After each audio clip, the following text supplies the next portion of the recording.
நாச்சியாரின் நம்முடைய வீர புகழை போற்றிக் கொண்டிருக்கிற இந்த நாளில் என் பாட்டி வென்றது போல என் பிள்ளைகளும் இந்த அரசியல் போரில் வெல்ல வேண்டும் என்று வாழ்த்தி இந்த பகுதியில் போட்டியிடுகிற பிள்ளைகளை அறிமுகம் செய்கிறேன். திருநெல்வேலியிலே என்னுடைய அன்பு தங்கை சத்யா அவர்கள் போட்டியிடுகிறார்கள்.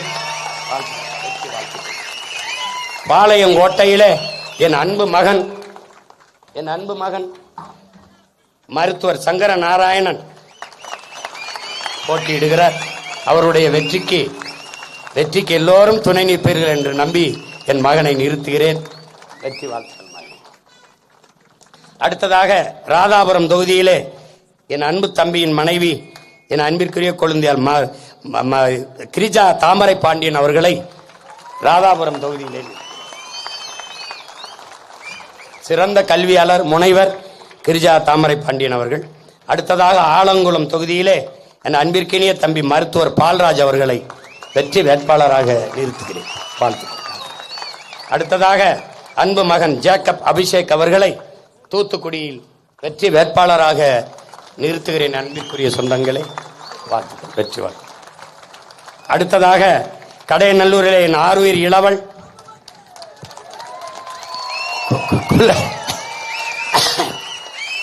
நீங்க என்னைய கூட சமாளிக்கலாம், அவனை சமாளிக்கிறது ரொம்ப கடினம்.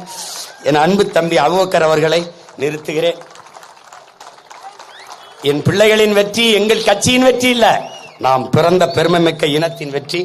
அடுத்தாக வாசுதேவன் நல்லூரிலே என் ஆறுயிர் இளைவள் என் படை தளபதிகளில் சிறந்த தளபதிகளில் ஒருவன் மதிவாணன் அவர்களை வாசுதேவன் நல்லூரிலே வெற்றி வேட்பாளராக நிறுத்துகிறேன். அடுத்ததாக திருவைகுண்டம் தொகுதியிலே என் மைத்துனர் சண்முக சுந்தரம் அவர்களை நிறுத்துகிறேன். வெற்றி வேட்பாளராக நிறுத்துகிறேன். இந்த பிள்ளைகளின் வெற்றிக்கு என் அன்பு மக்கள் வாக்கை செலுத்தி வெற்றி பெற செய்யுங்கள். ஒரு ஓட்டால் இந்த நாட்டை மாற்ற முடியும். போட்டு பாருங்க ஓட்ட, அப்புறம் பாருங்க தமிழர் நாட்டை. அன்பு மக்களே, உங்களினுடைய சின்னம் விவசாயி. உலகத்தில் யாரு வேணுமானாலும் தோற்று போகலாம், வேளாண் பெருங்குடி மகன் உலகத்திற்கு உணவளித்து உயிர் கொடுக்கிற உழவர்குடி தோற்கக்கூடாது. விவசாயி வென்றான் என்ற செய்திதான் வர வேண்டும். நம்முடைய வீர பெரும்பாட்டியார் வேலு நாச்சியாருக்கு என்னுடைய வீர வணக்கத்தை செலுத்துகிறேன். உங்கள் எல்லோருக்கும் என் அன்பு வணக்கம். புரட்சி எப்போதும் வெல்லும். நம் பிள்ளைகளின் வெற்றி எங்களின் வெற்றி நாளை அதை சொல்லும். இலக்கு ஒன்றுதான், இனத்தின் விடுதலை. இனம் ஒன்றாவோம், இலக்கை வென்றாவோம். தமிழ் தாய் வாழ்க, தலைவர் பிரபாகரன் வாழ்க.